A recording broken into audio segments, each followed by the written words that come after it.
허환구의 라디오 오늘. 여러분 안녕하십니까, 허환구입니다. 한일 관계는 미래지향적으로 반드시 개선되고 과거처럼 좋은 관계가 시급히 복원돼야 한다. 윤석열 당선인이 지난 월요일 아이보시 고이치 주한 일본 대사를 만나서 한 얘기입니다. 같은 날 일본 정부 대변인인 마스노 히로카즈 관방장관은 윤석열 당선인과 한일 관계 개선을 위해서 긴밀히 협력해갈 생각이라고 밝혔습니다. 하지만 올바른 역사인식이 바탕이 되지 않으면 한일 관계 개선은 모래 위의 탑일 뿐인데요. 최근 일본 정부는 고교 교과서 검정 과정에서 일제강점기 조선인 노동자를 강제 연행했다는 표현을 삭제했고요. 독도를 한국이 불법 점거하고 있다는 주장을 강화했을 뿐만 아니라 일본군 위안부 문제에 대해서도 일본군이 관여한 강제적 제도였다는 점을 제대로 기술하지 않았습니다. 해마다 되풀이되는 일본의 역사 왜곡 문제가 한일 관계 악화의 주범이란 사실을 잊어서는 안 되겠습니다. 윤석열 당선인도 이러한 일본의 악질적인 행태에 대해서 강력하고도 단호한 입장을 분명히 해야겠습니다. 3월 30일 수요일 라디오 오늘 광고 듣고 시작합니다.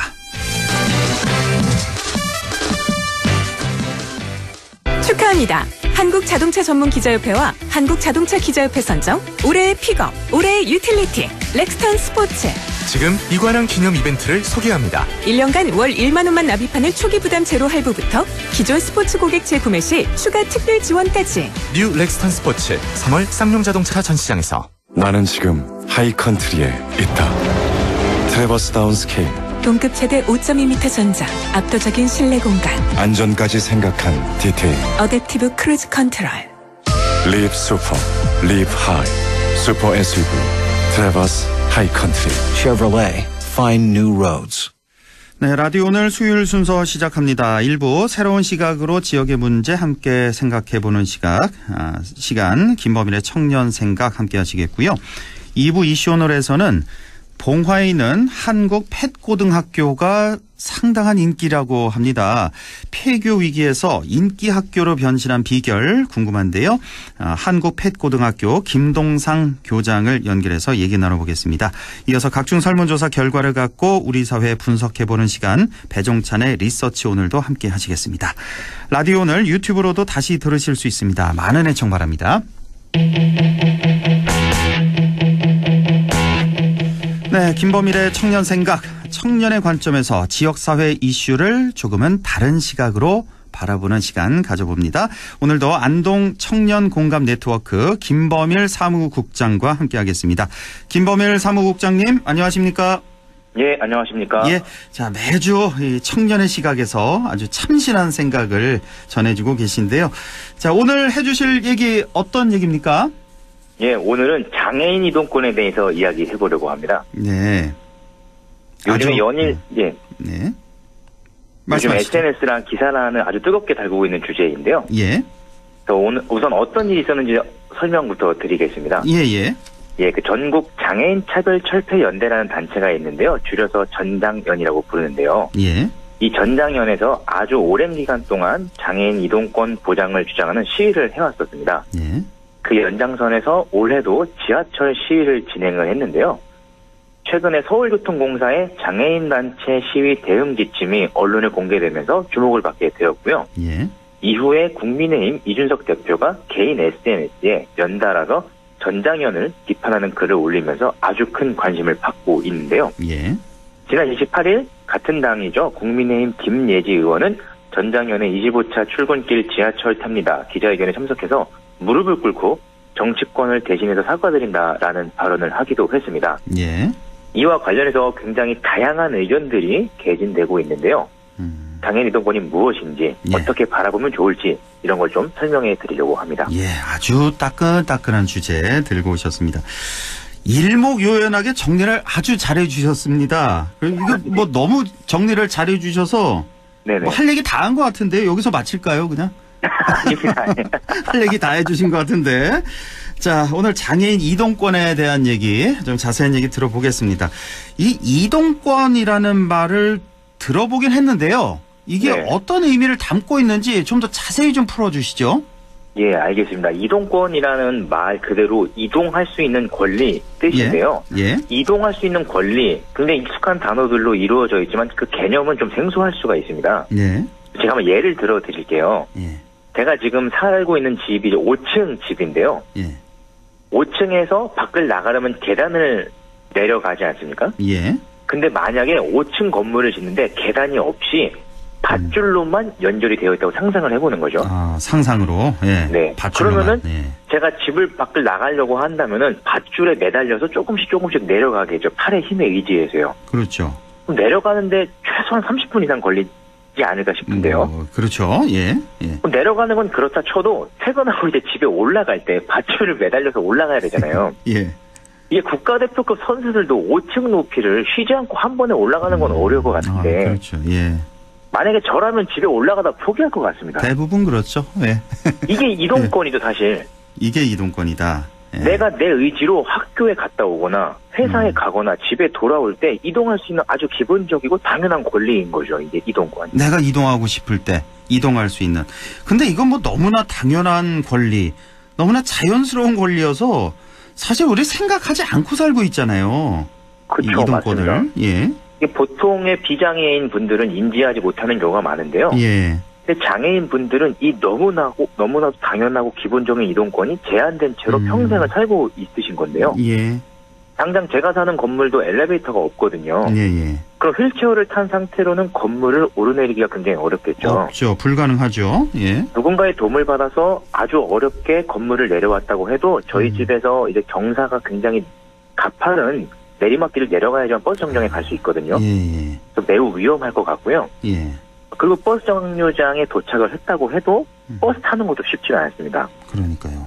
저상버스라는 게 있잖아요. 휠체어가 탈 수 있게 차체가 바닥이 낮고 출입구에 경사판이 설치된 버스인데요. 예. 안동에는 저상버스가 작년 기준으로 15대밖에 없습니다. 아, 총 안동에 15대 저상버스가 네. 있다. 원래도 기준으로. 배차 간격이 긴데 예. 저상버스가 언제 올지 모르는 한참을 기다려야 되는 이거는 뭐 거죠. 저상버스 온다고 뭐 예고해놓고 이런 건 없잖아요. 그냥 그것도 없죠, 운 좋아야 타는 거죠. 맞습니다. 저상버스. 예. 그리고 다른 교통수단이 있긴 있습니다. 장애인 콜택시라고 하는 제도가 있긴 한데요. 예, 예. 이것 또한 법정 대수를 채우지 못해서 사용하는데 굉장히 어려움을 받고 있습니다. 항상 많이 좀 기다려야 되는 장애인 콜택시 맞습니다. 같은 경우는. 예. 네네. 사실 이 방송 들으시는 분들 장애인보다는 비장애인이 훨씬 많으실 텐데요. 그렇죠. 같이 뭐 좀 상상을 해보시죠. 내가 만약에 불의의 사고를 당해서 휠체어에 의존하는 상황이 됐다. 그렇다면은 정말 밖에 나가기가 거의 뭐 좀 너무 무서울 것 같아요. 일단은 얼마나 그 맞습니다. 큰 어려움에 처할까라는 거 상상만 해도. 예, 말씀해 주신 것처럼 이게 상상하기 어렵긴 한데 상상을 한번 해보셨으면 좋겠어요. 예. 근데 또 이런 얘기를 하게 되면은 좀 다르게 보시는 분들도 계신데 버스랑 택시 못하는 게 뭐 그렇게 큰일인가라고 물어보실 수도 있는데요. 굉장히 큰일입니다. 큰일이죠. 예. 왜냐하면 이동권은 사실 생존권과 직접적으로 연관이 있는 거거든요. 아, 이동권이 생존권과 연관이 있다. 네네. 예. 혹시 사회자님께서 예. 학교 다니실 때 버스 타고 다니셨나요? 버스랑 지하철 타고 다녔죠. 같이. 네네. 예. 저도 이제 버스와 지하철로 등하교를 했는데요. 예. 그리고 또 지금도 출근할 때 버스를 이용합니다. 예. 우리가 교육을 받으러 학교에 가고 면접을 보러 회사에 가려면 교통수단이 필요하잖아요. 예. 교통수단이 없다는 거는 사실 의무 교육을 받기 어려워지고 교육을 받지 못한 상태에서는 일자리를 구하는 게 제약이 생기고 그렇다면 돈을 벌 수가 없게 되겠죠. 그렇죠. 취업이 어렵게 되었더라도 통상적인 출퇴근하는 게 매우 어려운 일이 됩니다. 아까 말씀드린 것처럼 장애인 콜택시 같은 경우에 짧게는 40분, 길게는 심지어 2시간 이상 기다려야 한다고 하더라고요. 그래요. 예. 그러니까 집 밖을 나서는 것 자체가 불가능해지고 이렇게 이동권이 제약을 받는다는 건 사실상 생활 자체, 일상적인 생활에 위협을 받게 되는 거죠. 그러니까 이동권이 그냥 이동권 자체가 아니군요. 그러니까 이동권이 일단은 교육권과 연결이 돼 있는 거고 교육을 받아야 뭐 취업도 가능한 거니까 네. 또 취업은 바로 우리 생존과 또 직결되는 문제니까 맞습니다. 그러니까 이 이동권은 생존권이다라는 말씀이시군요. 예. 뭐 좀 다른 사례도 있다면서요? 예, 맞습니다. 그 미국의 그레이하운드라고 하는 큰 버스 회사가 하나 있는데요. 예, 예. 이 회사가 2019년에 장애인 2,100분한테 합의금 300만 달러를 지급을 했습니다. 합의금 300만 달러면 뭐 우리 돈으로 30억이 넘네요. 아주 큰 돈이죠. 왜요? 왜 지급했어요? 그 이유가 휠체어 리프트랑 고정 장치가 고장이 났는데 그걸 방치하고 휠체어 타신 승객분들의 승하차를 지원하지 않았다는 이유로 이 합의금을 낸 거예요. 이 버스 회사에서 버스 회사에서 휠체어 리프트 고정 장치 이거를 방치했다. 네, 맞습니다. 예. 더욱 놀라운 사실은 이 소송을 바로 미국 법무부에서 진행했다는 겁니다. 법무부에서 개인이 한 게 아니라요?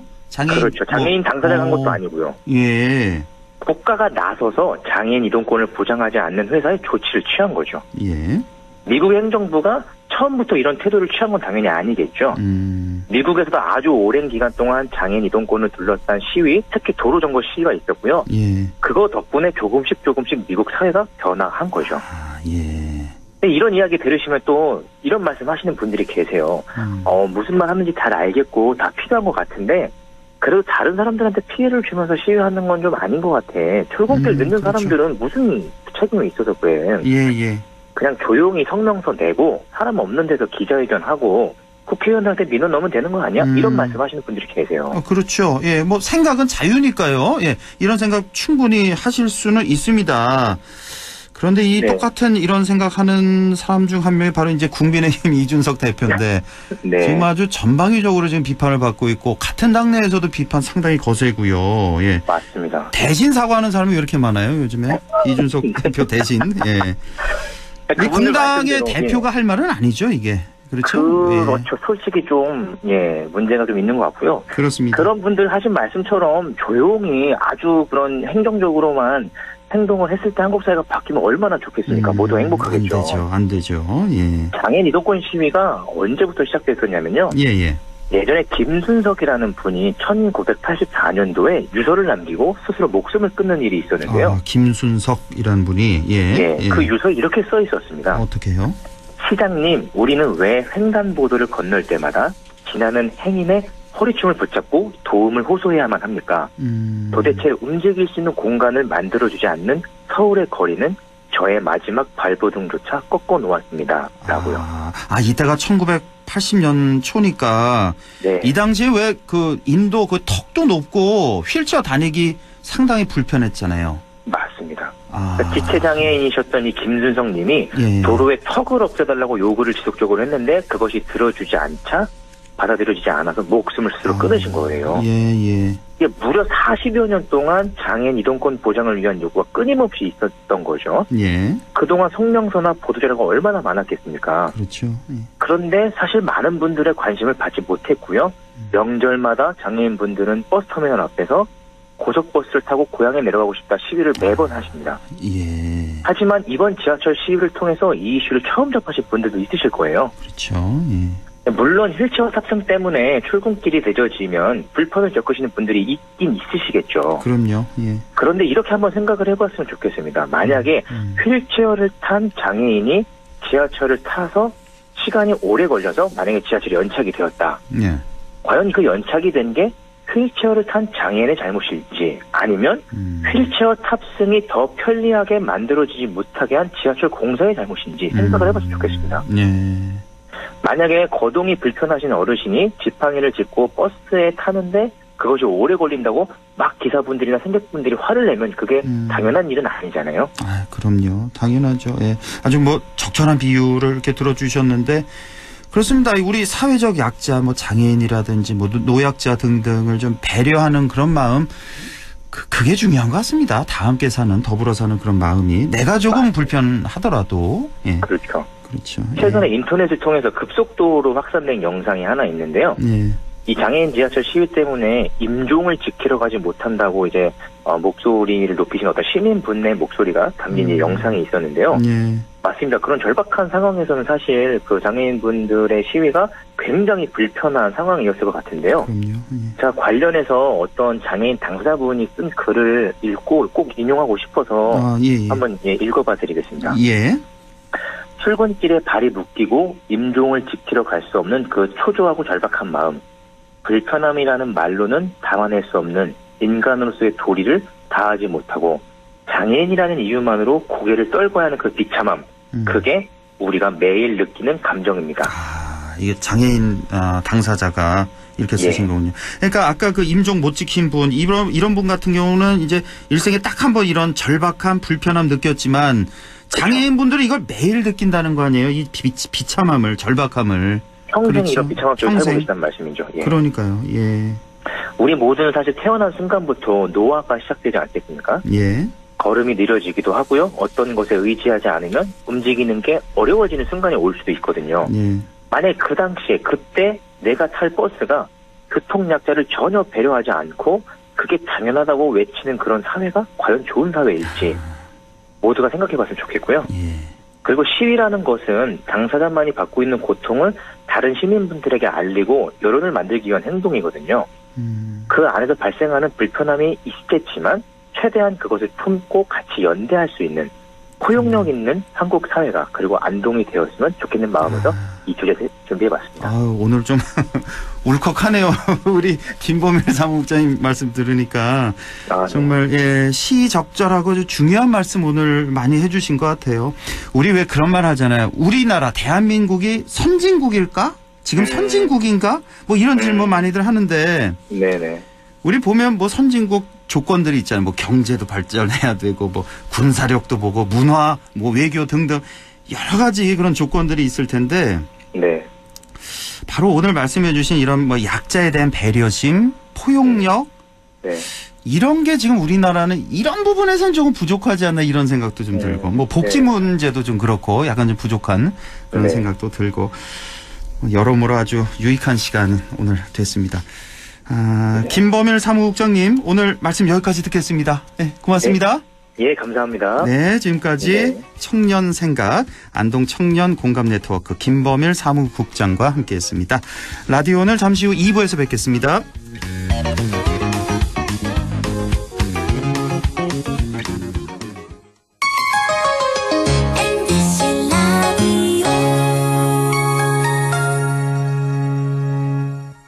가구 살 땐 꼭 한번 가보자.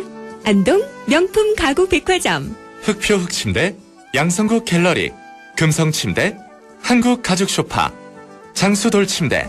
다양한 브랜드 가구를 한 곳에서 쇼핑할 수 있는 대형 가구 전시장. 안동 명품 가구 백화점. 예, 며느라. 밥 했어? 설거지 했어? 쓰레기 버렸어? 청소했어? 빨래했어? 개밥 줬어? 아들 낳았어? 딸 낳았어? 아무것도 안 하고 싶다. 이미 아무것도 안 하고 있지만 더 격렬하게 아무것도 안 하고 싶다.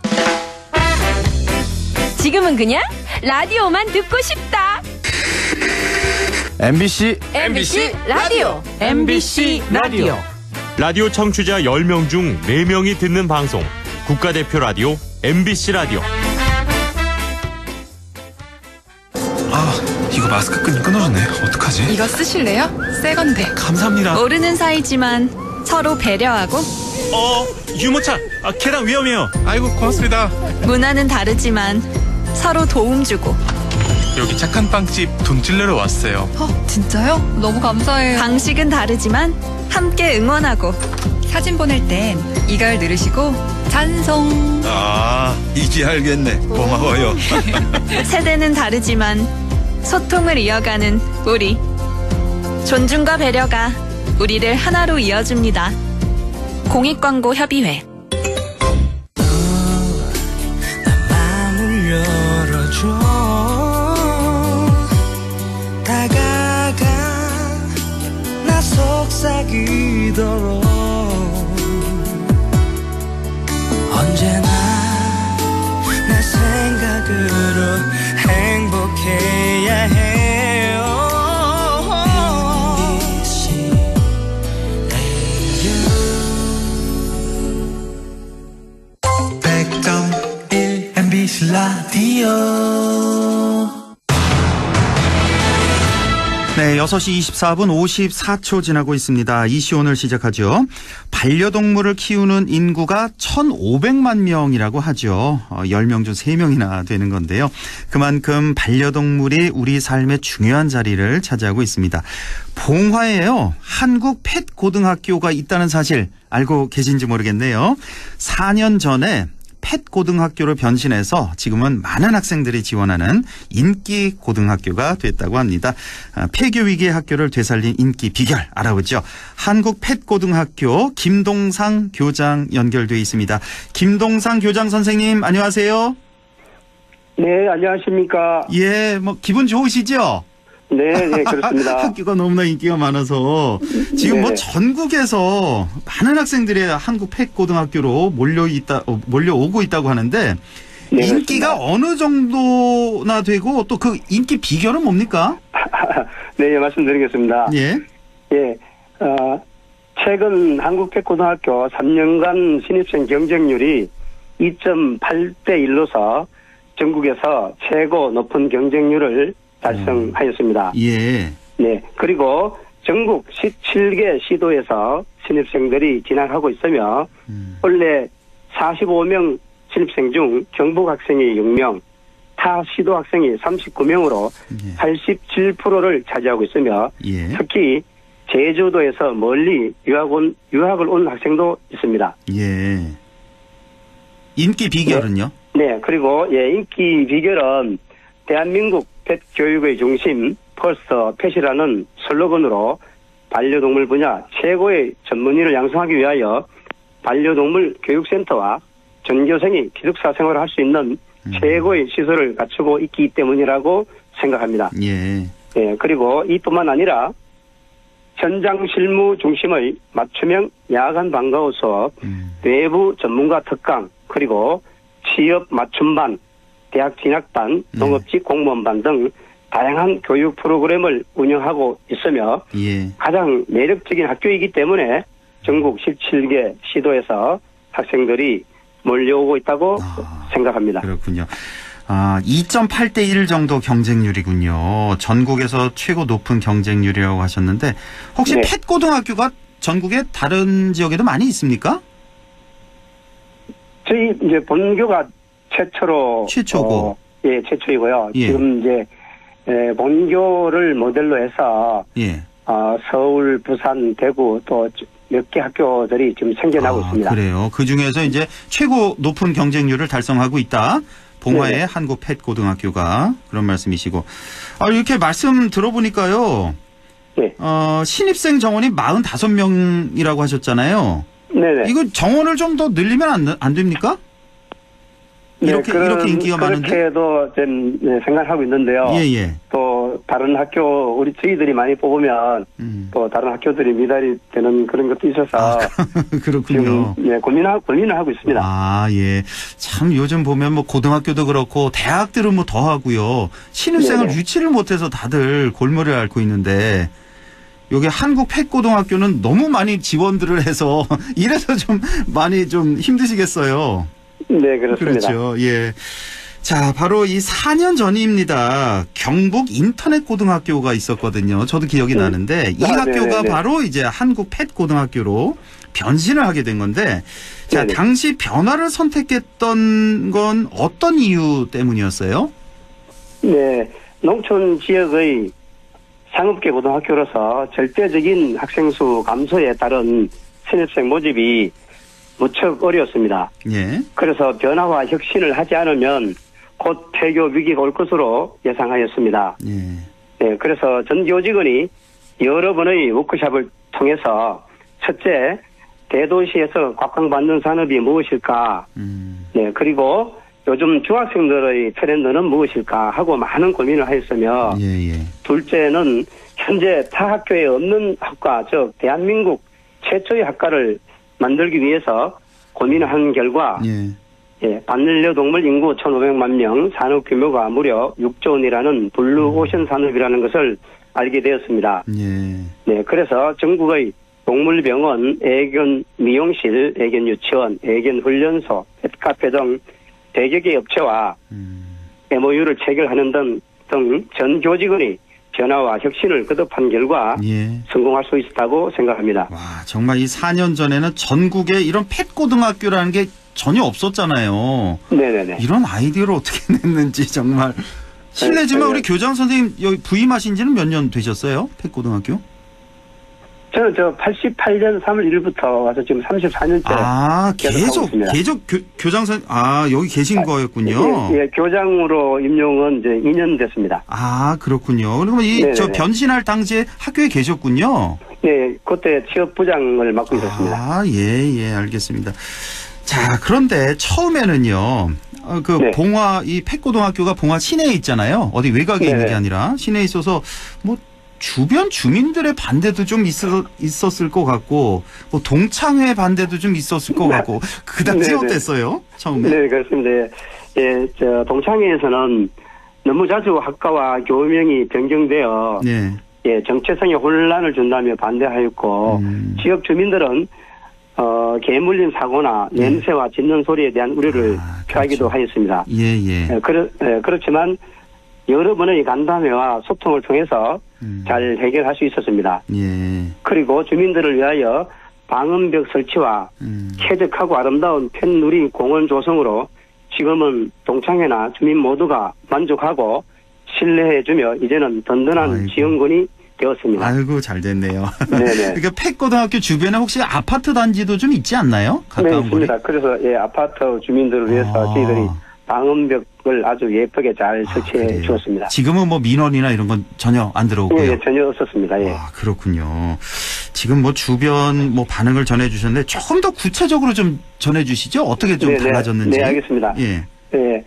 총 동창회는 전국 17개 시도에서 학생들이 몰려오는 소식에 모두가 대박이라며 환호하였고 총 동창회 차원의 장학금 모금 운동을 하여 매년 후배들을 위하여 상당한 액수의 장학금을 지원해주고 있습니다.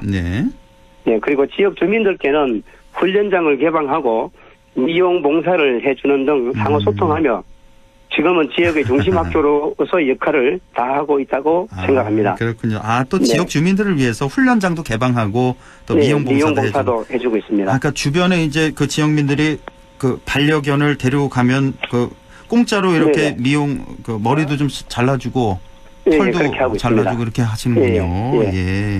그리고 특별히 어제는 대구에 사는 5회 동창들이 코로나 잘 이겨내라며 후배들을 위해서 갑자기 간식비 100만 원을 보내와서 맛있는 간식을 사주기도 하였습니다. 그랬군요. 아이고, 이렇게 한국 펫고등학교 인기가 상당합니다. 이 학교에 가면 반려동물에 대해서 그만큼 많이 배울 수 있기 때문일 텐데, 자, 뭐 어떤 걸 배울 수 있습니까? 우리 학생들이 학교에 가면? 한국 펫고등학교는 학과가 2개입니다. 반려동물 매니저먼트 학과와 반려동물 뷰티케어과를 운영하고 있습니다. 매니저먼트 학과에서는 애견 훈련, 핸들러, 포리서비, 어질리티 등을 배우며 뷰티케어과에서는 애견 미용, 위그아트 미용 등을 배워서 자격증을 취득하고 있습니다. 그러니까 지금 2개 과, 매니지먼트과가 있고 뷰티케어과가 있는데 매니지먼트과는 그야말로 관리해주고 훈련시키는 이런 걸 배우는 거고 뷰티케어과는 예쁘게 털도 깎고 이렇게 예쁘게 꾸미고 하는 거 이런 걸 배운다는 말씀이시고 요즘은 왜 TV를 보면요 반려동물 관련 프로그램 많이 나오잖아요. 인기도 상당히 있는 걸로 알고 있는데 한국 펫고등학교에서도 이런 것들 다 배울 수가 있는 거죠? 네, 그렇습니다. 반려동물 행동 교정 교과 시간 및 야간 방과 후 수업을 통해 기본 복종 훈련부터 행동 교정 분야까지 지도하고 있으며 학생들은 주말 시간을 활용하여 반려동물 분야 유명 교수진을 특별 강사로 초청하여 매주 토요일 날 현장 맞춤형 교육 프로그램을 운영하고 있다는 것이 다른 학교에 비해서 한국 펫고등학교만의 가장 큰 장점이라고 생각합니다. 이렇게 또 동물들 행동 교정에 대한 교육도 하고 예쁘게 꾸미는 데도 관심이 많으시잖아요. 반려동물. 이런 것과 관련된 교육도 역시 당연히 이루어지겠고요. 네, 그렇습니다. 애견 미용 교과 시간 및 야간 방과 후 수업 시간을 통해 기초에서부터 심화 과정의 애견 미용, 위그아트 미용을 배우고 있으며 그 외에 펫 코디네이션 방과후 수업 시간에 반려동물이 필요한 용품과 옷, 하네스, 기저귀, 액세서리, 스카프 등을 만들어 본교에서 사용하고 있는 반려견 30마리와 반려묘 6마리에게 예쁘게 입혀주고 있습니다. 아, 그렇군요. 이렇게 이런 여러 가지 과정을 잘 배우면 관련 업종의 자격증을 딴다거나 아니면 뭐 취업이나 창업도 가능하겠군요. 네, 그렇습니다.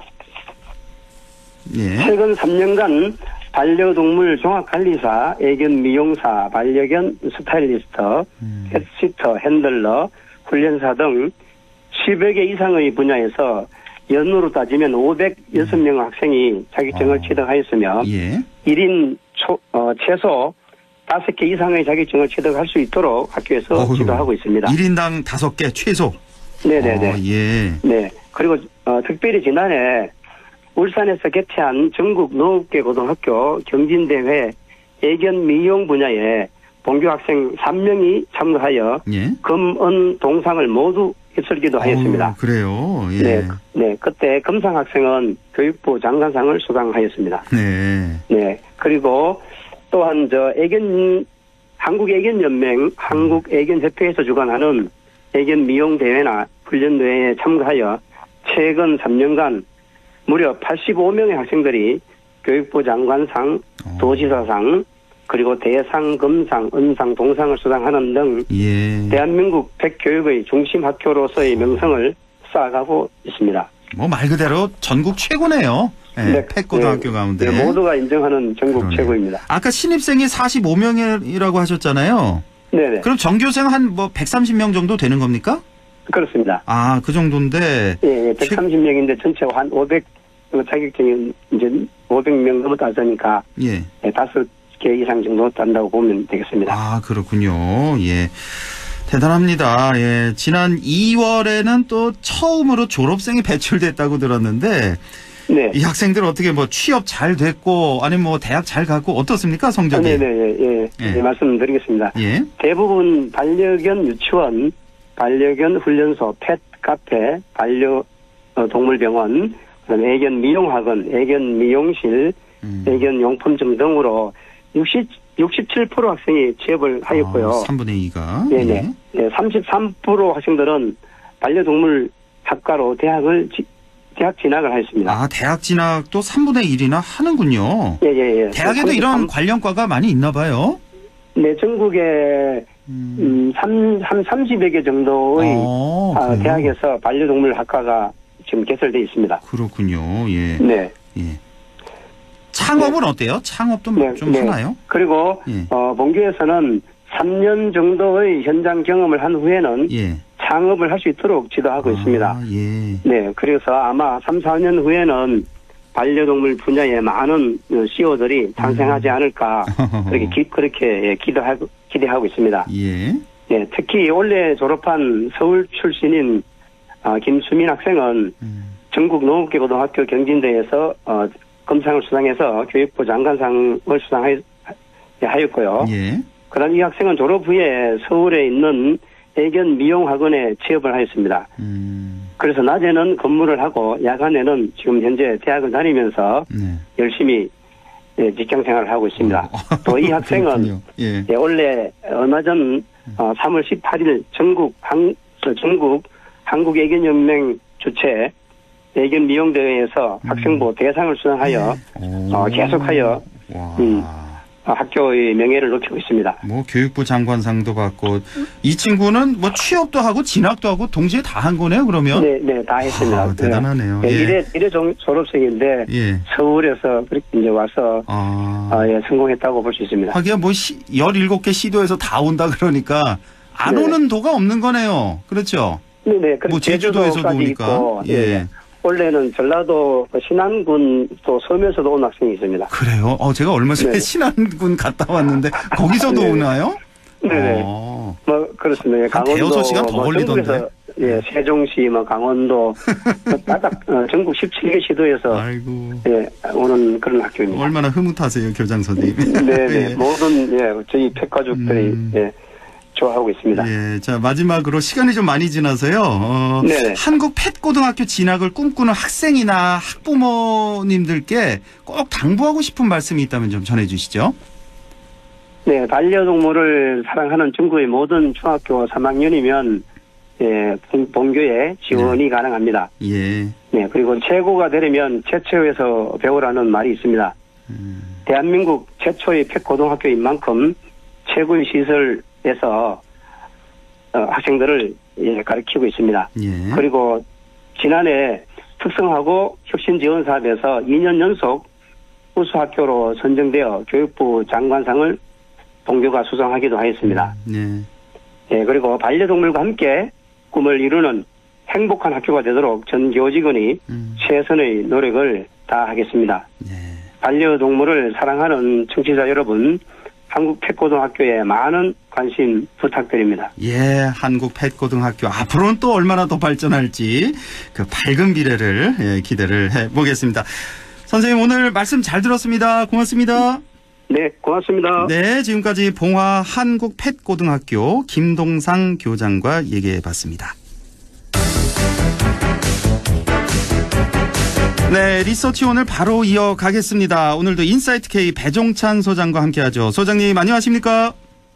안녕하세요. 배종찬입니다. 예, 문재인 대통령 윤석열 당선인 마침내 회동을 가졌는데 이틀 지나고 있죠. 이 얘기는 네. 좀 해서요. 우리 저 소장님께서 가장 늦은 만남이었지만 가장 긴 회동, 이번 회동 어떻게 보셨는지 총평만 좀 간단히 들을게요. 저는 긍정적으로 봅니다. 긍정적으로. 정말 국민들의 스트레스였지 않습니까? 계속 왜 안 만나고 있을까? 예. 어떤 쌓여있는 현안들 많습니다. 민생 추경도 있고 대통령 집무실 이전도 있고 그 모든 것이 만남 없이 실무자만으로 진행될 수가 없는 거죠. 말 그대로 대정적 대통령과 당선인의 만남 꼭 필요했고 예. 잘 만났고 구체적인 결과가 나오지 않더라도 일단 만남부터 시작이 되는 것이니까 저는 적어도 80점 이상 줄 수 있는 예. 훈훈한 자리였고 필요한 자리였다고 평가합니다. 그렇죠. 아마 대부분 국민들이 비슷하게 생각하지 않으셨을까 싶습니다. 예. 자, 문재인 대통령 지지율이요. 지금 이거 뭐 네. 가요 차트 역주행도 아니고 지금 이게 역주행을 하고 있다. 뭐 이런 얘기가 좀 있던데 이거 임기가 끝나가는데 지지율이 더 올라가네요. 이거 참. 그러니까요. 예. 이게 이른바 역주행이다. 대통령 지지율의 시계는 거꾸로 간다. 우리가 벤자민의 시계는 거꾸로 간다는 영화도 있었거든요. 예. 마치 이게 대통령이 임기 막바지에 이렇게 지지율이 상승하는 경우는 없었죠. 말 그대로 역주행이라고 할 수 있는데 리얼미터가 미디어 헤럴드 의뢰를 받아서 지난 21일부터 25일까지 제시한 조사입니다. 자세한 사항은 조사기관이나 중앙선거론조사 심의위원회 홈페이지에서 확인 가능한데요. 네. 대통령의 국정수행에 대해서 어떻게 평가하는지 물어보았습니다. 잘하고 있다는 긍정평가 46.7%, 잘 못하고 있다는 부정평가는 50.7%입니다. 불과 3%. 긍정과 부정이 4%. 오차 범위 내에 있는. 그러니까 역대 우리가 이전 대통령 임기 지금 2달도 남지 않았는데 대통령의 긍정평가가 46.7%다. 일단 우리가 지지율상만 놓고 보면 역대 어떤 대통령보다도 더 높은 지지율이거든요. 이렇게 높은 지지율이 없었죠, 과거에. 그럼요. 뭐 김대중 대통령, 노무현 대통령 다 없었죠. 없었습니다. 정치적 성향에 따라서 평가는 다르겠지만 저는 한 3가지 정도로 봅니다. 그만큼 대통령의 핵심 지지층이 결집되어 있다. 호남 40대 화이트 칼라. 그런 이유가 또 이 진영 간 대결 구도가 되면서 또 문재인 대통령을 중심으로 더 결집하는 현상도 있을 테고요. 저는 가장 중요한 것은 대통령 스스로가 무너지면 지지율은 또 곤두박질 쳤거든요. 부패, 비리, 대통령과 직접적으로 연관된 부정부패나 비리는 없었다. 이것이 문재인 대통령의 지지율이 임기 막판까지 막판까지도 끝까지 높은 지지율을 유지하는 가장 큰 이유로 보입니다. 예, 일단 임기가 끝나가는 대통령 지지율 높은 거 기분은 좋은데 사실 중요한 거는 이제 취임하는 대통령, 이제 당선인의 지지율일 텐데요. 네. 자, 우리가 알고 있는 상식이 보통 당선인 시절부터 뭐 취임 초까지 이렇게 되면은 못해도 한 7, 80% 지지율 네. 김영삼 대통령 때는 옛날에 한 90%까지 가지 않았나요? 제 기억에 그렇죠. 그런데. 이른바 허니문이라고 그래서. 그러니까요. 역대 대통령의 경우에는 한 6개월이든 1년이든 달고나처럼. 그러니까. 네, 대통령에 대해서 아주 호의적인 환경이 만들어지거든요. 그러니까 새로운 정권에 대한 어떤 뭐 기대, 희망을 품게 되잖아요, 우리 국민들이. 그렇습니다. 예. 이제 언론에서도 방송에서도 부정적으로 보기보다는 또 긍정적인 쪽으로 더 집중적으로 조명을 하고 예.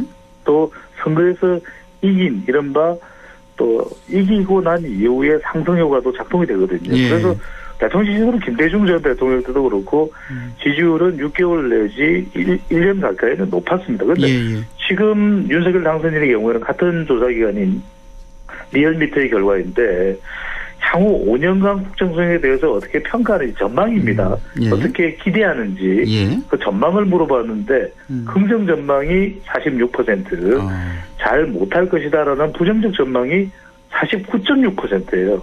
그러니까 이거는 물론 이 문재인 대통령과 윤석열 당선인 사이에 월요일 만찬 회동은 반영되지 않은 결과이기 때문에 회동을 했기 때문에 또 윤석열 당선인에 대한 기대감 그래도 문재인 대통령과 회동하면서 또 협력하고 또 협치하는 그런 모습이 또 좋게 평가될 수 있는 부분이거든요. 그렇죠. 그런데 이 해동이 반영되지 않은 결과만 놓고 보면 상당히 긍정 전망보다는 부정 전망이 더 높은 결과로 나타났기 때문에 이 긍정 전망을 좀 끌어올리는 이것이 이제 또 국정 운영의 동력이 됩니다. 그런 만큼 국정 수행 기대감을 마치 역대 이전 대통령의 허니문이 있었던 것처럼 끌어올릴 또 필요가 있는 것이죠. 그럼요. 예.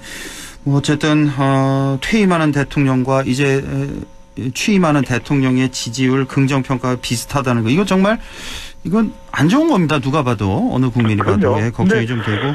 앞으로 또 하기 또 달린 거고. 하기 나름이죠. 마치 우리가 어떻게 하느냐에 달려있는 것이니까 아직 임기도 시작되지 않았고 그래서 소통 또 협치 통합 이른바 소협통 그렇죠. 이 부분을 더 적극적으로 윤석열 당선인이 제시해준다면 국민들에게 확인시켜준다면 또 국정수행 기대감은 또 얼마든지 올라갈 수 있는 것입니다. 네, 국무총리 후보자 누가 될까 지금 관심이 집중되고 있는데 오늘 안철수 위원장이 기자회견 가졌죠. 나는 안 나가겠다. 국무총리 나는 안 할 테니까 신경 쓰지 마라. 이런 발표를 했어요. 네, 안철수 인수위원장이 또 국무총리직에서도 철수하느냐 또 이렇게 분석을 하는데 안철수 위원장이 아마 이 이름이 숙명인가 봅니다. 계속해서 이제 그렇게 연관시키는데 아무래도 좀 당권으로 갈 것 같죠, 안철수 위원장은. 그럴 수는 있는데 당권으로 간다 하더라도 오늘 기자회견에서 또 표현한 것이 아직은 이준석 국민의힘 대표가 있다 이렇게 이야기를 했고 1년이나 지나야 또 임기가 끝나지 않느냐 이렇게 이야기를 했기 때문에 저는 당분간은 안철수 인수위원장의 표현대로 재충전을 할 것 같아요. 세 가지 이유인데 하나는 좀 합당하고 난 이후에 당내 기반이 필요할 테고 왜냐하면 홍준표 의원도 지난 대선 경선에서 당원들의 지지가 아쉬웠잖아요. 그렇죠. 그렇다면 하나의 당으로 되면 대선에 나서기 위해서는 또 당내의 입지를 굳히기 위해서는 당원들과 당 조직과의 또 융화가 필요할 테고 또 재충전하면서 또 2024년에 총선이 있거든요. 결국 선거의 영향력을 끌어내야 또 확인시켜줄 수 있어야 대선 후보로서의 또 주가가 올라가는 겁니다. 그런 준비도 필요할 테고 마지막으로 저는 중요한 것이 또 안철수 인수위원장이 본인 스스로 보수 진영의 완전한 또 기반이었거든요. 그다음에 중도를 계속 강조했기 때문에 또 합당을 하고 나면 말 그대로 이제 앞으로 총선이 됐든 본인 스스로가 나서게 될 다음 대선이 됐든 보수 진영의 기반을 다지는데 저는 당장의 어떤 직위보다는 보수 진영의 기반을 다지는데 더 많은 노력을 또 시간을 할애할 것으로 보입니다. 그렇고요. 그렇다면 누가 지금 제일 유력합니까? 국무총리는? 보통 이럴 때 데이터 분석 전문가들은 누구라고 잘 이야기 안 하거든요. 틀릴 가능성이 많으니까. 뜻에 달려있다 이렇게 분석들을 하는데 허한과 인크께서도 아시겠지만 저는 그냥 한 명을 콕 집어봅니다. 왜냐하면 용기를 내십니까? 김은혜 당선인 뭐 제가 족식계 도사는 아니니까 맞추냐 틀리냐의 문제는 아닌데 그동안 인수위원회 쪽에서 계속 나왔던 이야기 경제다 또 통합이다 그리고 리더십이 있어야 되고 또 국회와 의사 조율이 가능해야 된다. 네. 또 경험이 풍부해야 된다. 이런 부분들을 두루 망라해 보면 저는 네. 지금 거론되는 인물 중에서는 가장 일치되는 인물이 한덕수 전 국무총리거든요. 아, 예. 왜냐하면 한덕수 국무총리이기 때문에 예. 조율도 다 해봤고 그리고 호남 출신이라는 것 때문에 뭐 통합이다. 또 더 포괄적인 역량 발휘가 가능하다. 또는 더불어민주당으로부터 인정받기 싶다. 그런 차원이 아니라 출신 지역을 떠나서 그런 역량을 또 보인 인물이고 또 노무현 참여정부의 막바지에 총리를 역임하기도 했거든요. 아, 노무현 정권 때 총리를 했군요. 네, 뭐 그렇다고 해서 지금 더불어민주당에서 아주 한덕수 전 국무총리 호의적이냐 호의적이지 않을 것이냐 이걸 따지기 전에 지금 나와 있는 여러 가지 내용들을 또 말들을 관련되는 표현들을 좀 망라해서 빅데이터 분석을 해보면 제가 분석하기로는 한덕수 전 국무총리가 가장 일치되는 인물로 보입니다. 자, 지켜보겠습니다. 이제 뭐 곧 지명하게 되는 거죠? 네. 뭐 발표도 금방 하겠죠? 예. 한간에 나오는 이야기는 4월 3일 난으로 발표를 할 4월 것이다. 3일 뭐 며칠 안 남았네요. 그리고 대통령실 비서실장과 부총리까지도 동시에 거의 발표를 할 가능성이 있다라고 나오기 때문에 이 모든 것을 조율할 수 있는 인물이 누구냐 그럴 때는 박수선 취임식준비위원장이나 김한길 국민통합특별위원회 위원장이나 보다는 조금 더 우위에 서 있지 않을까라는 분석을 해봅니다. 알겠습니다. 지방선거 얘기도 좀 준비를 하셨는데 시간이 다 돼서 뭐 서울, 뭐 경기, 대구 관심이 많이 가는데 이거면 다음 주쯤에 다음 주쯤에 좀 하고 유승민 전 대표도 있고 특집으로 한번 1시간 정도 해야 되지 않을까 싶습니다. 그렇습니다. 한 1분 정도 남았는데 김정숙 여사 의전 비용 논란 이것도 좀 한 말씀 좀 듣고 싶어서 이게 지금 도덕성 흠집 내기 의도다 논두렁시계 시즌2냐 아니면 특활비 불법 사용 이게 맞냐 의혹 제기하고 이 양당이 지금 팽팽히 맞서고 있는데 어떻게 보십니까? 이걸 지금 정쟁화하고 있거든요. 그래서 저는 표적이고 또 표적을 만들어서 정치적인 공세를 하고 있다. 그렇기 때문에 저는 이게 자칫 정쟁 대결로 가고 있거든요. 저는 좀 차분해질 필요가 있을 거예요. 과연 김정숙 여사의 의상 구입비가 국민 세금이나 특활비와 정확하게 관련이 있는지 그리고 그렇다면 진위 여부는 어떻게 되는지 이런 설명을 듣고 확인을 해야 되는 차원에서 먼저 접근을 해야 되는 것이지 이걸 가지고서 마치 마녀사냥하듯이 또는 한쪽에서는 청와대 쪽에서는 또 거기에 대해서 대응을 하고 있고 이러다 보면 정쟁이 돼버리거든요. 그래서 저는 차분하게 사실관계가 무엇이고 좀 더 냉정하게 확인하는 단계가 더 필요할 것으로 보입니다. 지금으로까지만 봐서는 정말 약간 좀 너무 무리한 의혹 제기 아니냐. 이거 역풍 불지 않을까 이런 생각도 좀 들고 사실 이런 뭐 국힘에서 이런 비판 공격이 사실은 5년 후에 그대로 또 부메랑으로 돌아올 거 아니겠습니까? 이런 식으로 가다 보면. 지금 여의도 정치권에서 왜 그런지에 대한 추가 분석이 있는데 그 분석 내용을 제가 설명드리면 좀 굉장히 더 파장이 있을 것 같아서 그래요? 그 이야기까지는 말씀드리기가 그런데 다분히 이런 이 시점에 이 이야기가 집중되는 것은 정치적인 의도가 있다라는 해석도 덩달아 나오고 있습니다. 알겠습니다. 지금까지 인사이트 K 배종찬 소장과 함께했습니다. 고맙습니다. 감사합니다.